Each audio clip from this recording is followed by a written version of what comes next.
quête de sens. Une émission produite par Radio Notre-Dame et diffusée également par RCF. Marie-Ange de Montesquieu. Sois toi-même, toutes les autres personnalités sont déjà prises, s'amusait à dire Oscar Wilde.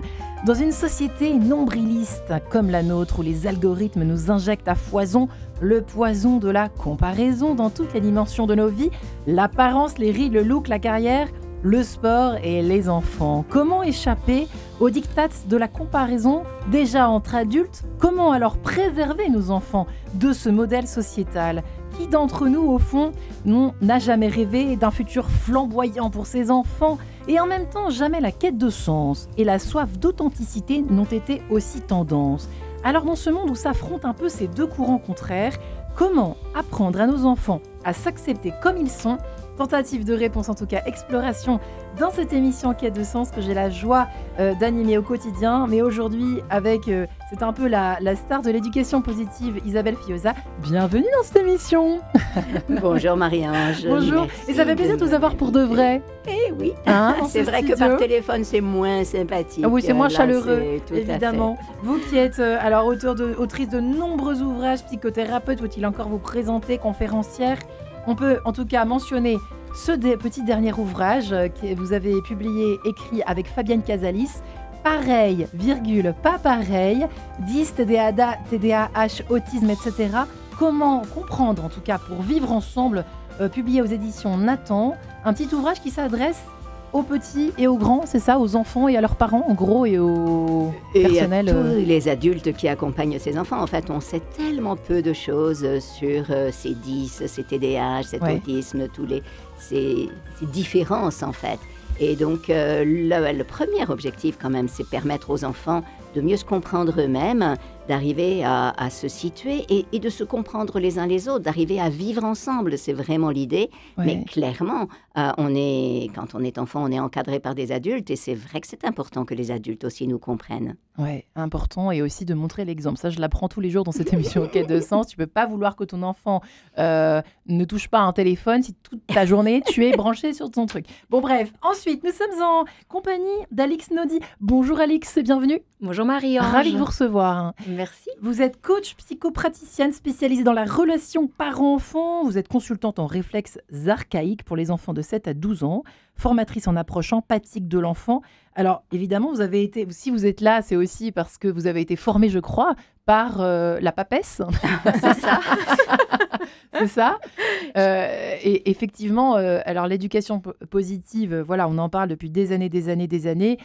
C'est vrai qu'elle est plus ou moins bien interprétée. Isabelle Fioza, on est un peu d'accord avec ça quand même, hein, ou pas? Oui, en fait, le problème déjà, c'est de dire l'éducation positive, comme s'il y avait une éducation positive. Or, on devrait dire une parentalité positive mais c'est pas spécifique en fait. En anglais, c'est positive parenting. Donc, c'est une façon de parenter. C'est pas une façon, c'est des multiples façons de parenter qui sont constructives, qui favorisent le développement de l'enfant et qui nourrissent les besoins de l'enfant et de l'adulte. D'accord. Donc, c'est en fait, chaque fois que nous faisons quelque chose qui aide au développement de notre enfant, c'est une parentalité qu'on va dire positive. Une parentalité négative, c'est une parentalité qui va blesser, qui va ralentir le développement de l'enfant. Et qui va faire même régresser, dites-vous. Voilà. Hein, c'est ça. Et parce que ça actionne juste un tout petit passage par la physiologie, enfin en tout cas par ce qui se passe dans le cerveau, pour aller vite, pour resituer qui vous êtes au fond. Quand on agresse l'enfant, par exemple, il se passe quoi dans le cerveau? Ça attaque une zone, c'est ça, particulière? Oui, c'est pas tant que ça attaque une zone, c'est que ça, de toute façon, ça impacte et nous mémorisons cela. Et donc, notre cerveau, l'architecture de notre cerveau se construit dans l'interaction avec les adultes, avec les autres et dans l'exploration. Donc, en fait, toutes nos interactions vont nourrir qui on est. Mais en même temps, il y a aussi des choses qui sont innées. Et par exemple, quand un enfant est 10, TDAH ou autiste, ou qu'il a des troubles d'autisme, eh bien, ça n'est pas parce qu'il aurait été mal élevé ou parce que des parents auraient été trop durs avec lui. Non, ça n'a rien à voir. Rien à voir. C'est vraiment quelque chose qui est génétiquement programmé. Après, en plus de cette dimension génétiquement programmée, dans la façon dont nous allons accompagner les enfants, nous allons plus ou moins faire que ce soit des troubles ou bien que ça va être juste de la neurodiversité, que ça va être un cerveau différent. En fait, c'est ça que nous avons à regarder, c'est que parfois, nous avons chacun un cerveau vraiment original, unique au monde. Totalement unique. Et revendiquer ce cerveau unique, c'est le thème de l'émission. C'est que chacun puisse revendiquer son cerveau unique. Donc, n'ayons pas peur de blesser le cerveau de nos enfants, mais soyons attentifs à qu'est-ce que la science dit sur ce qui permet à un cerveau de se développer. De quoi a besoin un enfant pour se développer? Il a besoin d'attachement, il a besoin de contact, il a besoin de sécurité. La sécurité affective, la sécurité relationnelle, c'est vraiment la base pour tous les enfants, quel que soit leur cerveau. Alors, une question évidemment qu'on doit vous poser 1000 fois par jour avec la parution de cet ouvrage, Isabelle, et je demanderai ensuite à Fabienne ce qu'elle en pense.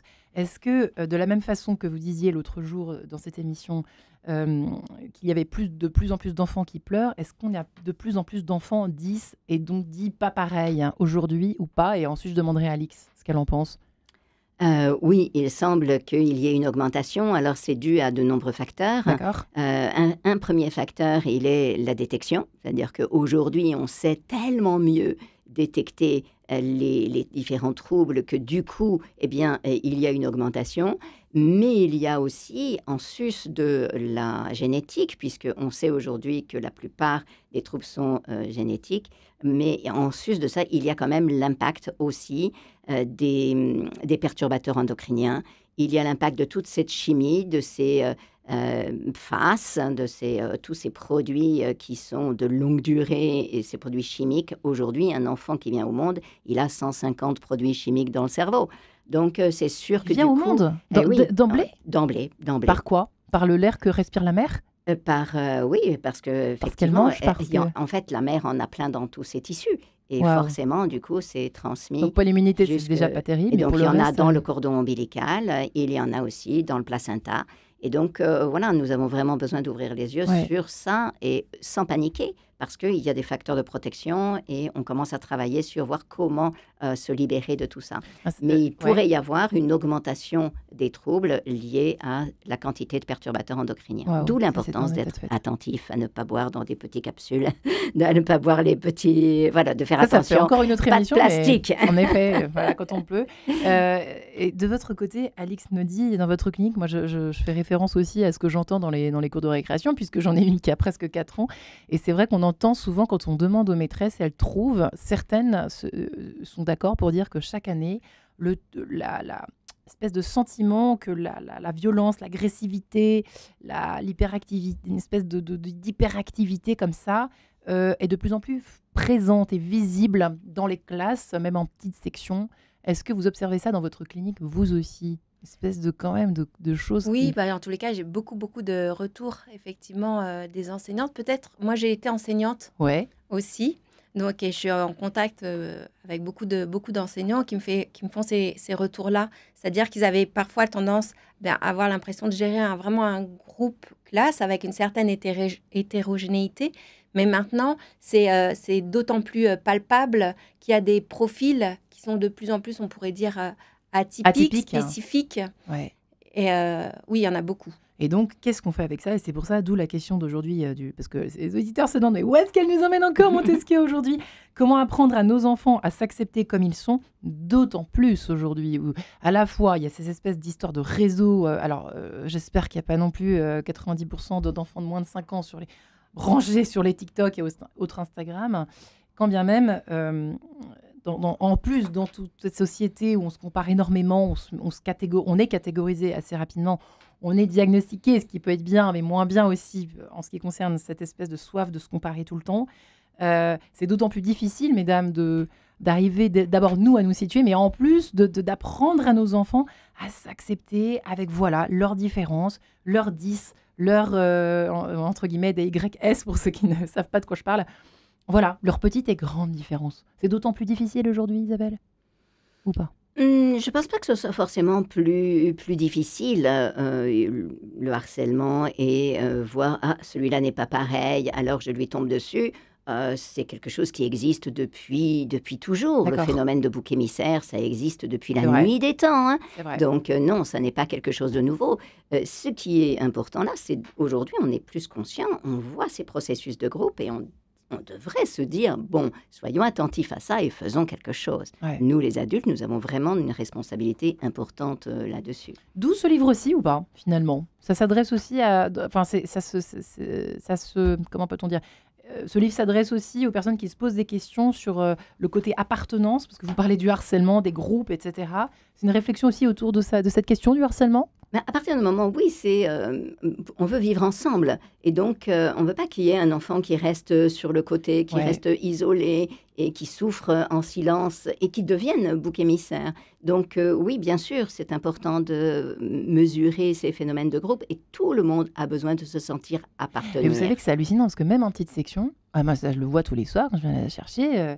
t'es plus ma copine. On entend tout le temps cette phrase, t'es plus ma copine. Toi, t'es plus ma copine. Toi, Est-ce que tu veux être ma copine? Est-ce que tu ou les garçons, sans doute une façon de le dire aussi. Oh, mais ça commence dès 3 ans, cette histoire d'appartenance au groupe et à la similarité, quoi, d'une certaine façon, Alix. C'est hallucinant. Oui, ça commence tout petit, puisque en fait, l'enfant a besoin d'appartenir, mais quand t'es ma copine, t'es pas ma copine, mais l'enfant joue justement avec j'appartiens au groupe, j'appartiens pas, je suis avec toi, je suis pas avec toi. D'accord. Et c'est normal. Hein. Oui, c'est naturel. C'est pas forcément symptomatique d'un problème. C'est que l'enfant est en train de jouer. Ça devient symptomatique quand vraiment l'enfant en souffre beaucoup. Ouais. Soit le surinterprète, je ne veux plus être ta copine, je ne peux être ton ami, ou voilà. Ou alors un problème. Là pour le coup. De comportement, Isabelle Fioza, c'est quand même un vrai souci, ça. C'est un vrai souci. Et quand on entend un enfant dire « t'es plus ma copine », etc., les adultes devraient se dire « oui, c'est vrai, c'est du jeu, mais attention, à quel moment ça va commencer à blesser ?» Et donc, du coup, peut-être on pourrait en parler tous ensemble. Qu'est-ce qu'on ressent quand quelqu'un nous dit « t'es plus ma copine ?» Et aider les enfants, parce qu'en fait, la réaction est naturelle. Dès que nous sommes en insécurité, nous cherchons à nous relier à quelqu'un et malheureusement, c'est plus facile de se relier à quelqu'un en attaquant quelqu'un d'autre. Là, on est 3 et donc je vais faire alliance avec une contre l'autre, etc. Parce qu'en fait, si je me sens en insécurité, c'est ça qui va le plus rapidement me sécuriser. Donc, le problème, c'est qu'à l'école, on est souvent en insécurité. Il y a beaucoup de monde, il y a beaucoup de bruit, il y a toutes sortes de choses qui nous insécurisent. Forcément. Et donc, du coup, voilà, ces jeux-là, ça me donne un jeu d'alliance qui me donne finalement un sentiment de pouvoir aussi. Là, je me sens dans le pouvoir puisque je peux exclure quelqu'un, je peux inclure, etc. D'accord. Mais nous, les adultes, en voyant ça, on devrait pouvoir fournir aux enfants d'autres façons de se sécuriser, d'autres façons de rentrer en contact les uns avec les autres et aider les enfants à prendre conscience. Ben, quand je dis ça à ma copine, ben, ça lui fait quoi? Et donc, aider les enfants à développer davantage d'empathie pour mesurer. Ah, et donc, hop, là, je lui dis ça, t'es plus ma copine. Ben, je vois que ça lui fait rien, ok, mais je vois que ça lui fait quelque chose, hop, je vais réparer. Parce que, en fait, qu'est-ce qu'on veut sur le bout du compte? Ben, on veut vivre ensemble. Ouais. En tout cas, l'adulte a besoin de souligner ça et qu'on travaille ça. Et si on se sent insécurisé par la présence de quelqu'un, parce que c'est aussi ça, quelquefois, et c'est le problème, et c'est pour ça qu'on a écrit ce livre, c'est que les enfants qui ont des troubles 10, qui sont autistes ou qui sont TDAH, eh bien, forcément, ils ont des comportements différents. Ouais. Donc, des comportements qui parfois ne sont pas compréhensibles. C'est déroutant. Il y en a, ils ne vous regardent pas, on a l'impression qu'ils s'ennuient, ils parlent d'autres choses, ou bien ils courent par-ci, par-là, il fait trop de bruit. Bon, on ne comprend pas la réaction de l'autre, et puis on n'a pas le même corps, la même façon de bouger dans son corps, donc on le trouve étrange, donc on se sent insécure. Et quand on se sent insécure avec quelqu'un, on a tendance à l'agresser. Ouais. Alors c'est dommage. C'est dommage et c'est assez étonnant parce que dans votre livre, donc il y a beaucoup de petits dessins, donc ça, c'est un petit côté régressif, mais pas... Et c'est pour des enfants charmant. De 6 ans. Mais oui, tout à fait. Vous voyez, par exemple, voilà, des petits personnages dans des situations différentes, voilà, qui peuvent être mal perçus de prime abord. Je me perds toujours dans l'école, alors je vais à droite, à gauche. J'ai commencé à parler à 4 ans. Alors, donc là, j'imagine que c'est le rapport aux institutrices, aux instituteurs et aux parents, évidemment, aussi, qui sont inquiets, parce que le tien a parlé à 2 ans, à 18 mois, le mien, il parle toujours pas à 3 ans et demi, à 4 ans. Qu'est-ce que je dois en faire, en fait? Comment accepter ça? Je n'arrive pas à écrire en attaché, ça, on connaît la chanson. Je bouge pour réfléchir, c'est ce que vous disiez à l'instant. Je sais dessiner toutes les races de chiens, mais peut-être que je ne sais pas faire un rond, comme le dit la maîtresse, ou un carré, ou un triangle, ou bref, répondre à une consigne. Hein, tout ça, voilà. Je ne sais pas mettre mes affaires dans mon cartable, etc., etc. Je ne sais pas m'habiller, je ne sais pas mettre mes chaussettes, etc. En fait, on a l'impression que c'est vrai que... Alors, je ne sais pas comment étaient les parents autrefois, mais aujourd'hui, finalement, sur les terrains des squares et autres, on passe notre vie à comparer nos enfants sans vraiment s'en rendre compte parfois. Et ça, est-ce que c'est pas là que ça commence, mesdames, Alix, finalement? Vous voyez, cette espèce de « Ah, toi, il a parlé à quel âge ?» Oui, ça paraît très comme ça, anodin, mais en fait, ça rentre un peu dans les... Vous voyez, dans les espèces... Alors d'abord, dans les habitudes, et puis il se passe des raisonnements en arrière-boutique, si je puis dire. Après, on dit « Ah, bah dis donc, le sien, la sienne... » voilà, sa fille, son fils a parlé beaucoup plus... il a parlé à 18 mois. Il a monté l'échelle du toboggan à, je sais pas, à 22 mois. Enfin, vous voyez, des choses comme ça qu'on voit, qu'on entend tous les jours. C'est ça. Là aussi, je dirais c'est naturel. Entre parents, oui, d'échanger, parce qu'on a besoin de construire ces références. On ne sait pas à quel âge l'enfant va faire ceci. Est-ce que c'est naturel? Voilà, on cherche beaucoup à se rassurer et au-delà, à comprendre aussi notre enfant, les autres enfants. Après, effectivement, là-dessus peut se greffer une comparaison. Donc, on peut avoir envie que notre enfant parle très tôt, on peut avoir ces envies-là et on peut rentrer dans de la comparaison. Mais au départ, je pense que c'est assez naturel d'échanger comme ça. On rentre quand même bien vite dans la comparaison, malheureusement. Isabelle Villosa. Oui, mais la comparaison, notre cerveau est fait comme ça. Il ne peut pas fonctionner autrement. Et oui, malheureusement, on est construit comme ça et ça nous permet de réfléchir et la comparaison est automatique. C'est pour ça qu'on a du mal à s'en empêcher. C'est tout simplement, Marie-Ange. Il ne faut pas se culpabiliser de ça, c'est juste naturel. Mais ce qui est naturel n'est pas forcément sain. Et c'est ce que vient de dire Alix. C'est vraiment important de mesurer. Il y a un moment où je me repère en train de faire ça.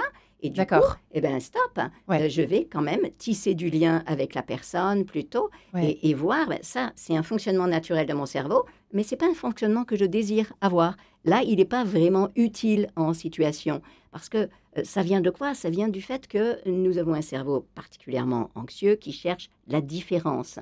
On cherche la différence et ce qui ne va pas. On est construit comme ça pour voir le négatif. C'est ce qui nous a permis de survivre en tant qu'espèce jusqu'ici. C'était super dangereux dans la savane. Il fallait qu'on voie le moindre truc qui n'allait pas pour courir loin, etc. Mais aujourd'hui, ça n'est plus tellement utile.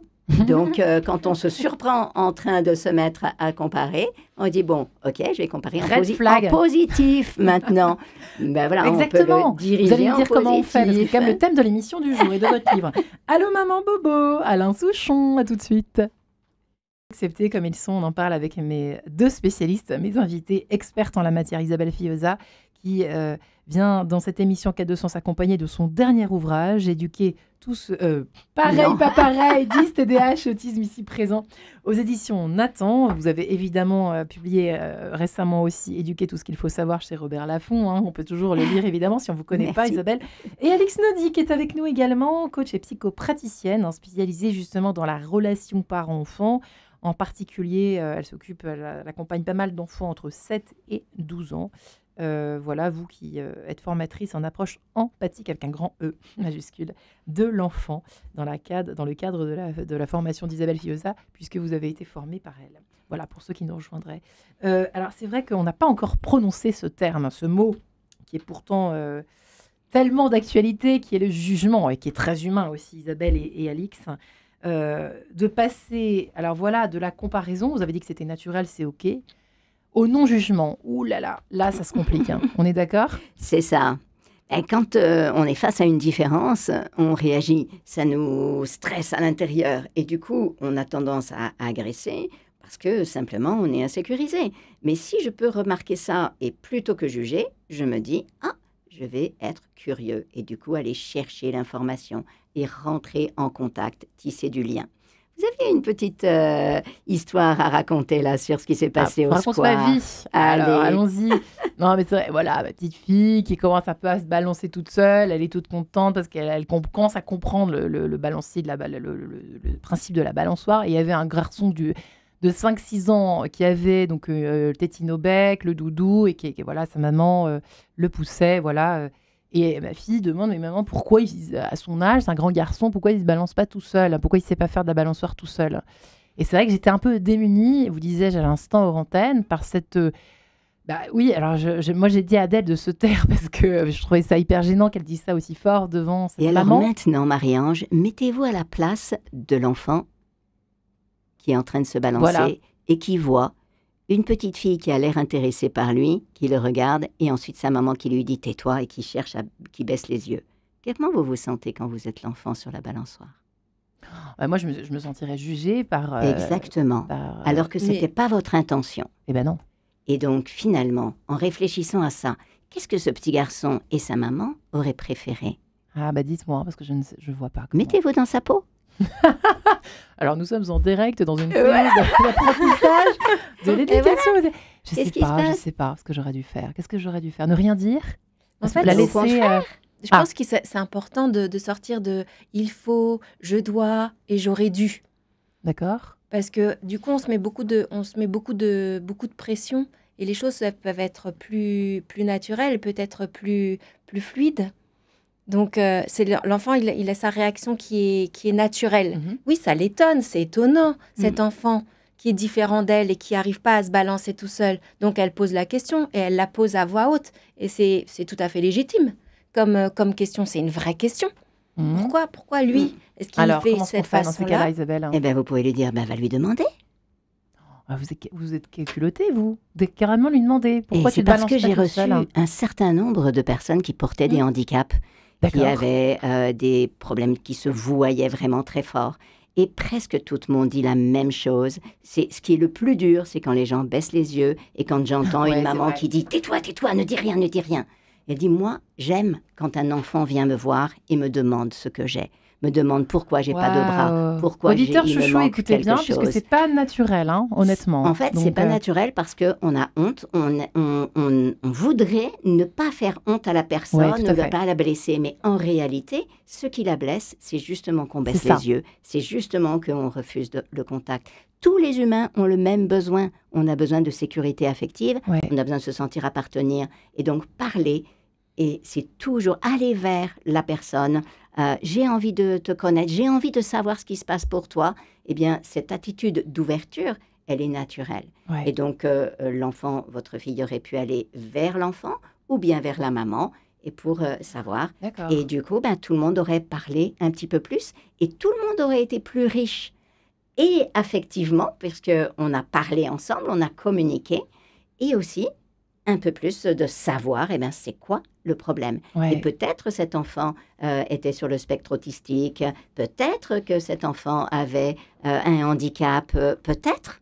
Et du coup, toutes les deux, et vous et votre fille, vous auriez été un petit peu plus intelligente à savoir, tiens, je sais comment ça peut se passer dans la peau de quelqu'un qui a un handicap de cette sorte-là. En fait, vous me disiez, il faut le plus possible, vraiment le plus possible, être en vérité. Voilà. C'est ça. Et ça joue, Alix, oui, moi, ça me fait penser à des situations parfois dans l'enseignement où, par exemple, on va voir un enfant, on sait qu'il est sur le spectre autistique, mais je revois un enfant, il dodeliner de la tête à certains moments. Donc moi, pour l'intégrer, je dis, alors, tu as la réponse, tu veux nous partager? Il fait, ah non, en fait, quand je dodeline la tête, c'est que je suis en train de réfléchir dans ma tête, justement, mais je n'ai pas du tout la réponse. Mais c'était très naturel, en fait. Et c'est comme ça que petit à petit, on va apprendre avec lui comment je vais faire. Il dodeline la tête, je ne vais pas l'interroger. Mais aussi, tous les élèves entendent ce partage-là et intègrent cette information-là. Et donc, petit à petit, simplement, on apprend à se connaître. Ouais. Et donc, on apprend aux enfants à ne pas se juger entre eux, en fait, en faisant ça. Avec cette approche, par exemple, à travers mon exemple malheureux. Mais maintenant, je corrigerai la direction, grâce à vous deux.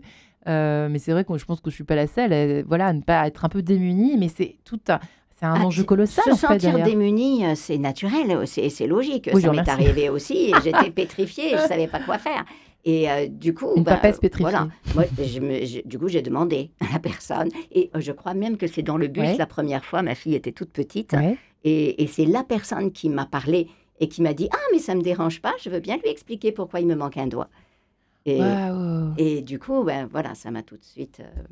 Parce que dans le cas d'un handicap, ça marche à tous les coups, c'est ça ma question. Ça marche à tous les coups, cette façon de faire, d'aller demander En fait, on a toujours l'illusion qu'on voudrait une solution miracle qui marche à tous les coups, mais le mot « marcher » me pose souci. Les relations humaines, c'est pas quelque chose qui marche ou ne marche pas. On n'est pas dans des stratégies où on veut vaincre quelque chose. Mais chaque fois qu'on est authentique avec soi-même et authentique avec autrui, et que dans un réel désir, en fait, on ne va pas rentrer en contact avec quelqu'un pour se moquer. On va rentrer en contact pour vraiment comprendre. C'est quoi ton histoire? C'est quoi ton vécu? Et c'est une curiosité ouverte, pleine de respect, qui a envie de savoir et de rencontrer vraiment la personne. Donc la pitié, on oublie aussi. Du coup, on oublie les pitiés. Oui, ça ne sert à rien du tout. Chacun son chemin. Et en fait, les enfants qui ont... nous, on voit qu'ils ont des troubles, en fait, c'est des troubles parce qu'ils ne sont pas dans le milieu qui leur permet d'explorer aussi leurs forces. Mais on le dit dans le livre, ils ont aussi un certain nombre de forces. Il y a des choses qu'ils ne savent pas faire, mais il y a d'autres choses qu'ils savent faire mieux que nous.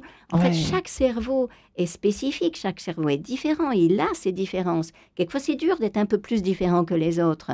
Mais on a des différences qui ne se voient pas forcément à l'école, parce que l'école ne permet pas qu'on les voit.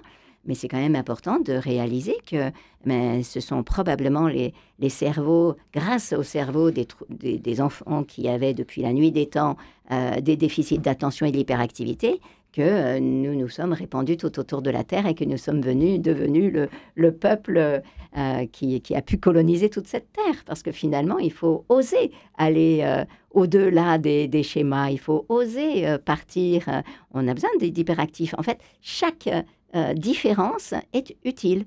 Des gens qui ont... Einstein était très probablement autiste, et c'est grâce à ce cerveau autiste fantastique qu'il a pu faire les découvertes qu'il a fait.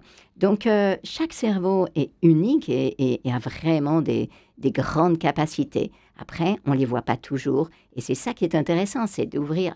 Il y a ce truc-là que tu ne sais pas faire, ok, mais ça m'intéresse de te connaître mieux. Qu'est-ce que d'autre tu sais faire? Et voir un peu qu'on ne va pas réduire quelqu'un à des difficultés, mais aussi voir toute sa personne. Est-ce que ça désarme quelqu'un d'agressif, par exemple, éventuellement, de partir avec cet esprit de curiosité et d'empathie, mesdames? Alix, vous êtes d'accord avec ça? Vous voyez qu'un enfant se sent menacé par un autre camarade à l'école, par exemple, parce qu'il est très différent et qu'il y a un problème de comportement, j'en sais rien, enfin voilà.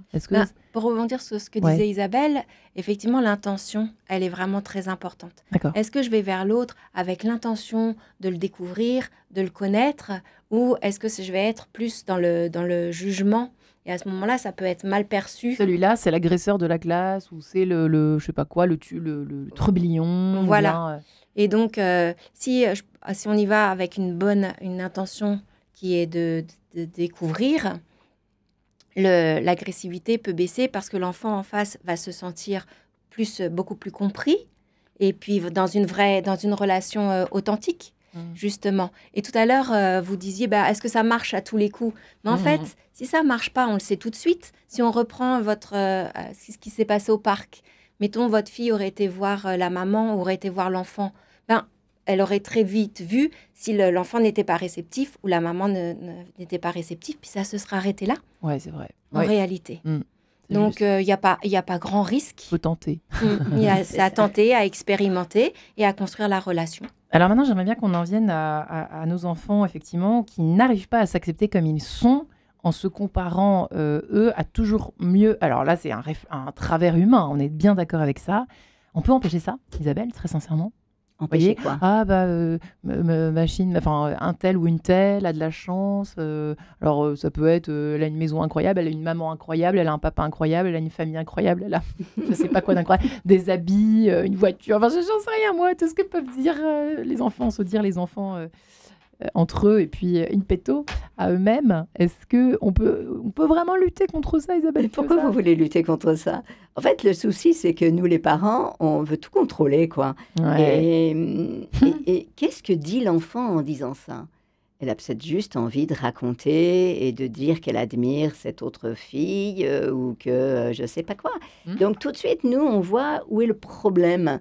Et on craint que notre enfant va se dévaloriser, que du coup, elle va perdre confiance en elle et compagnie. Pas forcément. Et donc, en fait... Même si elle se plaint, par exemple, quelque chose de plus... Alors, parce que là, c'était très superficiel, ce que j'ai dit. Mais par exemple, voilà, une petite fille qui a un cache, qui est différente des autres, pendant en tout cas un moment, qui a un strabisme, qui a un problème... Vous voyez, un problème physique qui se voit, quoi. Maman, les autres, ils ne me regardent pas bien. C'est dur quand même. Bien sûr. Et donc, on va lui dire ça. On va lui dire quoi? Dur. Oui, c'est dur, d'accord. Oui, on va faire de l'empathie d'abord. C'est dur, comment tu te sens, et on va lui permettre de dire à quel point c'est dur, parce qu'elle a besoin de pouvoir sortir tout ça. Et très souvent, ce qui est miraculeux, c'est que après que l'enfant ait dit à quel point c'est dur et qu'elle s'est sentie comprise vraiment, du coup, quand vous comprenez quelqu'un vraiment, il se sent reconnu et ça le valorise. Et du coup, souvent, il sourit, il dit « bon, ça va », et hop, il passe à autre chose, surtout quand les enfants sont jeunes. Donc, voilà, nous, on panique trop vite et on essaye de rassurer. Et le problème, c'est que si on se met à rassurer notre enfant, l'enfant, il se dit « oh là là, maman, elle cherche à me rassurer, elle me dit ça parce qu'elle m'aime, ça veut dire que je suis vraiment nulle, ça veut dire que vraiment... » Et donc, plus on va rassurer, plus ça insécurise la gamine. Et donc, plus, finalement, elle va se sentir mal. Donc, non. Quand on entend que notre enfant souffre de quelque chose, faisons sortir la souffrance. Juste, on la fait sortir une fois qu'elle est sortie, et elle n'embarrasse plus. Et on l'accompagne quand ça persévère. Je suis un peu direct cuir. Ça persévère pas si on écoute. Si on écoute, ça persévère pas. Alix, hein? Oui, c'est vrai que les parents, on a très envie de rassurer et on cherche des solutions. C'est vrai. Pour notre enfant. Écoute, tu peux lui dire ci, tu peux faire ça, tu peux agir de telle façon, de telle façon. Et vraiment, avec les parents, c'est quelque chose qu'on fait très souvent, d'accueillir en fait le mal-être de l'enfant, d'être aller dans cette empathie. Et tout naturellement, à la fin, on peut demander du coup, de quoi tu aurais besoin, comment tu pourrais faire. On pourrait le faire avec des peluches aussi, faire jouer la scène, par exemple. Et l'enfant trouve ses solutions à lui. Et il va se sentir capable, puisque c'est sa solution. Il le fait très facilement. À partir de quel âge il peut faire ça? Oh, tout petit. Alors là... 2-3 ans, par exemple, 3 ans, pour nos auditeurs? Oui, ça très, très couramment. Allez, petite pause numéro 2. Don't Cry, Patrice, sur Radio Notre-Dame RCF, tout de suite.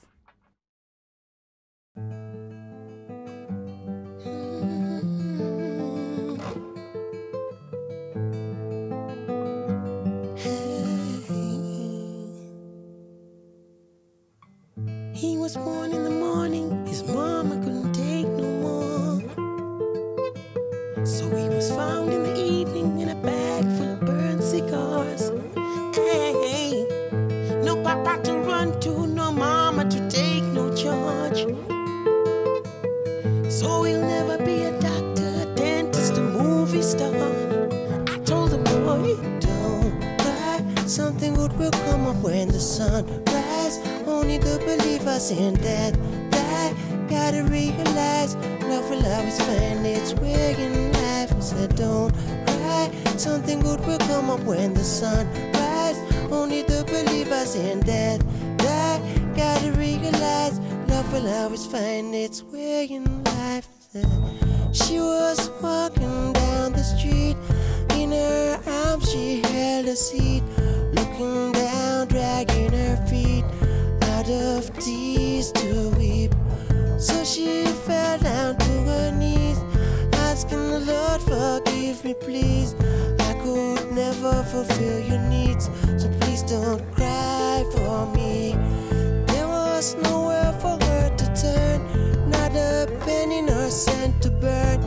This place ain't for those who love, so now her baby cried for her. Don't cry, something good will come up when the sun rises. Only the believers in that gotta realize love will always find its way in life. I said don't cry, something good will come up when the sun will rise. Only the believers in that gotta realize love will always find its way in life. I said nobody's telling you who you are, they're just telling you who you should and should not be. Nobody's telling you who you are. They're just telling you who you should and should not be. Oh, one more time, yeah. They're not telling you who you are. They're just telling you who you should and should not be. Don't cry, something good will come up when the sun rises. Only the believers in death die. Gotta realize love will always find its way in happiness. Don't cry, something good will come up when the sun rises. Only the believers in death will die. Gotta realize love will always find its way in life.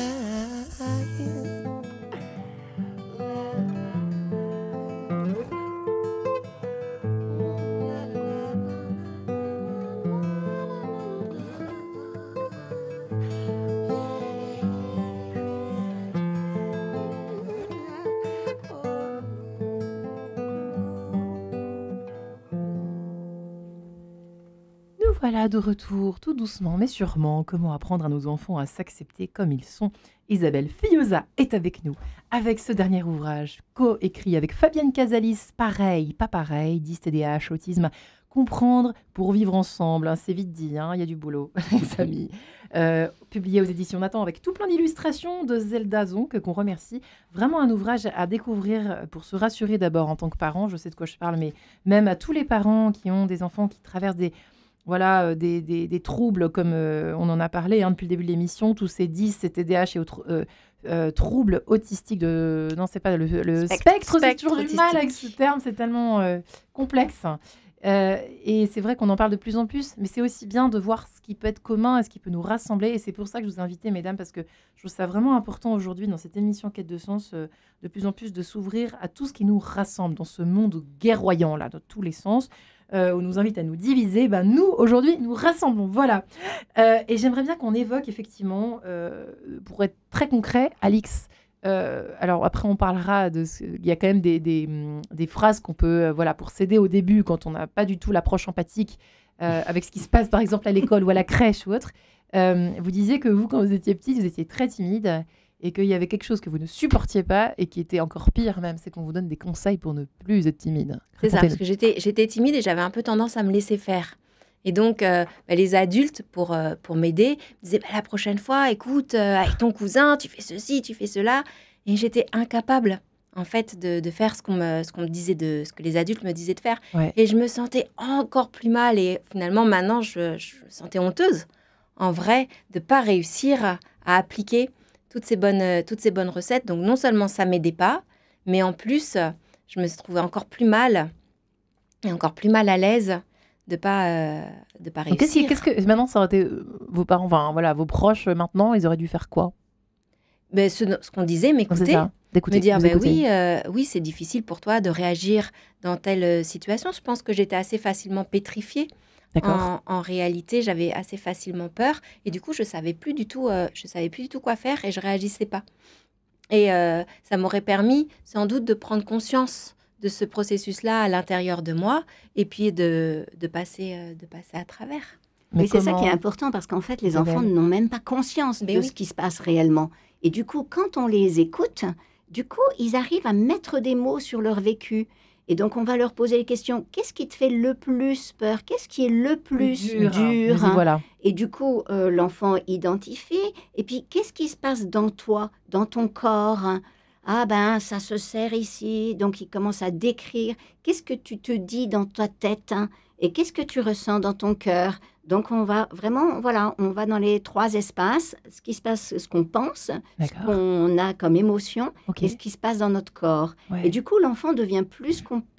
il se comprend lui-même. Il commence à identifier, quand il y a telle et telle situation à l'extérieur, voilà comment je me sens.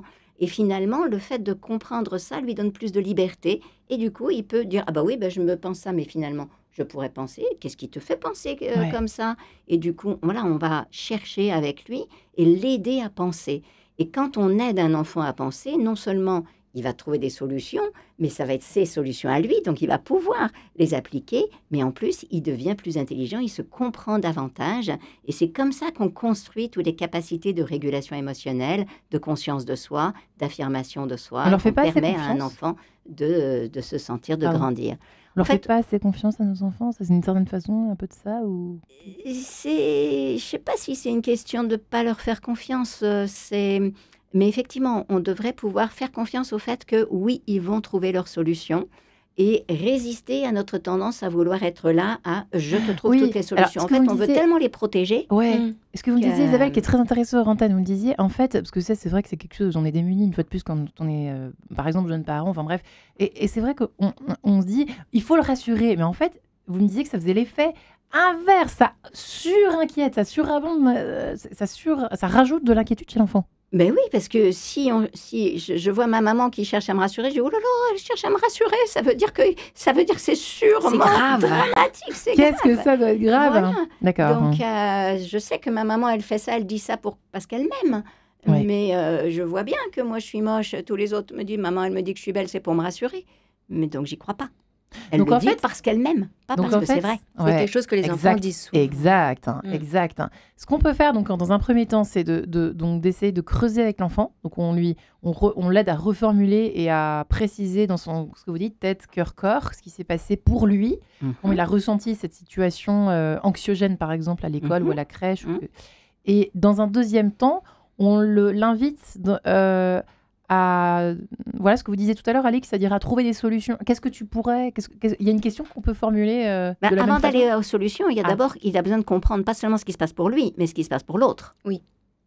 Donc, de la même manière que tout à l'heure, je vous ai dit, posez-vous la question, si vous étiez ce petit garçon sur la balançoire, donc là, c'est pareil. Ce garçon dans la cour qui te dit je sais pas quoi, eh bien, mets-toi à sa place. Qu'est-ce qu'il ressent? Qu'est-ce qu'il se dit? Il se moque de toi, par exemple, parce que tu es timide ou que tu réponds pas. Voilà. Et donc, du coup, mets-toi dans sa tête. Et pourquoi les il fait ça? C'est ça? Pourquoi, à ton avis, il fait ça? Tout à fait. Pourquoi est-ce qu'il fait ça? Et voilà, j'ai fait ça. Ma fille était vraiment en CP, et donc elle avait peur de sa maîtresse. Et sa maîtresse disait que elle la culpabilisait parce que je sais pas quoi. Bon, bref. Et donc, je pose quelques questions comme ça à ma fille. Je lui dis, mais à ton avis, pour quelle raison ta maîtresse, elle te dit ça? Mets-toi dans sa tête. Et alors, elle s'est mise dans sa tête et elle m'a regardée. Oh, elle croit que je l'écoute pas. Parce que ma fille, elle regardait par la fenêtre pour pouvoir écouter la maîtresse. Mais la maîtresse, elle croyait que... Et donc, ma fille a pigé. Elle avait beau être en CP, elle a pigé. Et du coup, quand il y a une compréhension, on s'arrête là, nous. Notre tendance, c'est de dire alors, qu'est-ce que tu vas faire, tata? Non, rien. On ne cherche pas. Après, ça ne se résout peut-être pas comme... ça s'est résolu, là. Là, ça s'est résolu tout très vite. La maîtresse, au bout d'une semaine, j'ai dit alors, comment ça se passe avec ta maîtresse? Elle m'a fait dire, oh, ça va, je l'ai apprivoisée. Et la maîtresse m'a dit quelques jours après, elle est incroyable, votre fille. Elle n'arrête pas de me dire que j'ai un joli collier, que mon sac est très beau, etc. Et donc, elle avait pigé que pour pouvoir continuer à écouter la maîtresse en regardant par la fenêtre, il fallait quand même rassurer la maîtresse sur le fait qu'elle était une bonne maîtresse. Donc, nos enfants sont super astucieux. Jamais, au grand jamais, je n'aurais imaginé qu'il fallait dire à la maîtresse que son sac était joli. J'y aurais pas pensé, moi, en tant qu'adulte. Et donc, voilà, faisons confiance, effectivement, à nos enfants. Mais quand je tiquais sur le truc, est-ce qu'on fait pas assez confiance? Quelquefois, on fait trop confiance à nos enfants. C'est-à-dire qu'on les laisse tout seuls gérer leurs histoires. On leur donne quelques conseils et on les laisse seuls. C'est ce qui se passe avec Alex. On lui dit, tu fais comme ci, comme ça, et on donne nos solutions. Et hop. Et en fait, non. Eux, ils ont besoin, nos enfants, qu'on leur fasse pas trop confiance. Ils ont besoin de pouvoir nous faire confiance pour qu'on les accompagne dans le processus de comment je réfléchis les situations, comment je décide, comment je construis mes actions, qu'est-ce que je fais. Donc voilà, notre job, il est là. Non pas trouver des solutions pour les enfants, ça sert à rien en fait. Si on trouve une solution, on n'a pas enseigné à notre enfant à trouver ses propres solutions. Et ça élargit en plus, on imagine, l'intelligence, ce que vous dites là. Tout à fait. Alix, ça vous le voyez dans votre cabinet aussi? Oui, je vois beaucoup, c'est ce que j'avais envie de dire justement, c'est qu'une fois qu'on a fait ce chemin-là avec l'enfant, tout naturellement, il imite Et donc, il va le faire. Et parfois, il y a beaucoup de parents qui me racontent ça. Ils me disent « Oh, mais vous savez pas, mon enfant, il m'a dit « Oh, maman, oh, t'as pas l'air bien, t'es énervée ce soir. Oh, qu'est-ce qui a été le plus difficile pour toi ?» Incroyable. Et alors, et dans ton corps, montre-moi dans ton corps, c'est comment? Ils reprennent. Incroyable. Ah oui, et c'est vraiment très, très courant. Ils sont tellement mimétiques, les enfants. C'est vrai. Et après, ils le font entre eux. Et entre eux, c'est magique. Et du coup, c'est comme ça que petit à petit, on peut transformer l'ambiance. Alors, vous me disiez quand même Isabelle Fioda, vous me disiez quand même en aparté qu'aux États-Unis, alors les auditeurs vont croire que je suis complètement folle dingue des États-Unis, elle a qu'à y aller, si elle n'est pas contente celle-là, mais vous me disiez qu'ils étaient quand même très avancés sur ce plan-là, c'est-à-dire le contraire, ils font tout à l'opposé de ce qu'on fait nous en termes de jugement des personnes, les élèves, les autres, les camarades, les parents, etc., etc. Il y a une logique qui n'est pas du tout la même. C'est-à-dire que c'est la logique de l'acceptation totale de la différence du groupe. Oui. Logique du groupe, c'est vraiment le groupe, on fait des choses ensemble. Ils ont une culture de l'aide aux autres aussi, et dans presque toutes les écoles, les enfants font du travail communautaire, ils vont faire des choses, des actions dans leur quartier, etc. Il y a vraiment cette grosse dimension d'aide aux autres. Il n'y a pas la même stigmatisation sur la différence de ceci, cela. Et ils s'acceptent les uns les autres. Pourquoi on est comme beaucoup ça plus. en France? Vous avez une idée ou pas?